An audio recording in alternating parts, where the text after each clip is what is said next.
दोस्तों नमस्कार। मैं के पनगोत्रा एक बार फिर आपसे पनगोत्रा न्यूज़ कंसेप्ट के साथ मुखातिब। देश में प्रवर्तन निदेशालय यानी ईडी का कामकाज चर्चा का विषय है। विपक्षी दलों और एक दूसरे गैर सरकारी हलकों का मानना है कि ईडी विरोधी दलों और सरकार के कामकाज की आलोचना करने वालों को बिना दोष सिद्धि के जेल में डालने का हथियार बन गया है। वरिष्ठ अधिवक्ता कपिल सिब्बल के हवाले से वायर की एक खबर में लिखा है कि पीएमएलए यानी prevention of money laundering act और ईडी मामलों में संदेह के आधार पर गिरफ्तारियां की जाती हैं और साक्ष्य व अपराध के कारणों का खुलासा नहीं किया जाता है। जबकि सत्ता और सरकार समर्थक हिस्से का मानना है कि ईडी सीबीआई आदि एजेंसियों के काम में सरकार बिल्कुल दखल नहीं देती। इस संबंध में प्रधानमंत्री महोदय का कथन खास मायने रखता है। एक बातचीत में माननीय प्रधानमंत्री का कहना है, देखिए। मैं हैरान हूं जी कि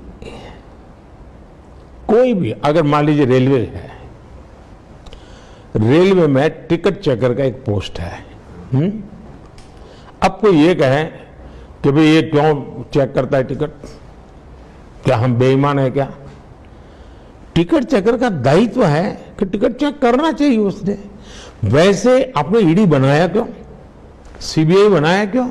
ये उनका दायित्व है। सरकार ने अपने राजनीतिक स्वार्थ के लिए उनको रोकना नहीं चाहिए, उनमें अड़ंगे नहीं डालने चाहिए, उनको स्वतंत्र रूप से काम करना देना चाहिए। जैसे एक टिकट चेकर को करने देते उसको भी करने देना चाहिए।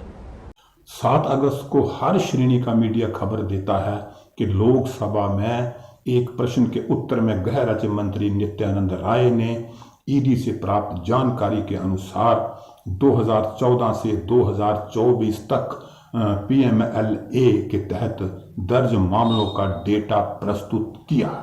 इन 10 सालों में पीएमएलए के तहत 5297 दर्ज मामलों में से 40 मामलों में दोष सिद्धि हुई।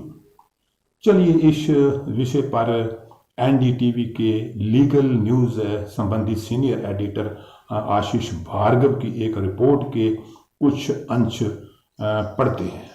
इस रिपोर्ट का शीर्षक ही ये समझने के लिए काफी है कि सुप्रीम कोर्ट ने छत्तीसगढ़ में कोयला परिवहन मामले में आरोपी सुनील कुमार अग्रवाल को जमानत देने पर ईडी को फटकार लगाते हुए ये क्यों कहा कि आप घोड़े के आगे गाड़ी को मत लगाइए।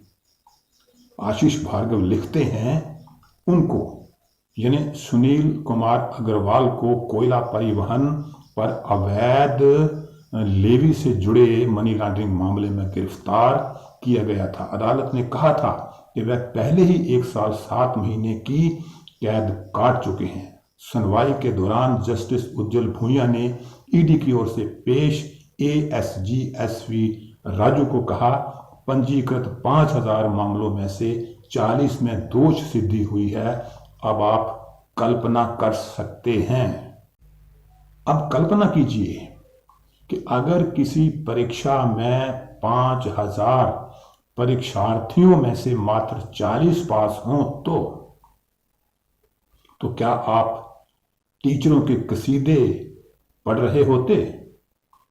कल्पना कीजिए कि अगर 5297 मामलों में से 5257 पर दोष सिद्ध होते और मात्र 40 बेबुनियाद समझे जाते तो अब आप सुप्रीम कोर्ट की ईडी को सुप्रीम नसीहत के बारे में कल्पना कीजिए, हिसाब लगाइए। मगर फिलहाल मुझे इजाजत दीजिए के पनगोत्रा को।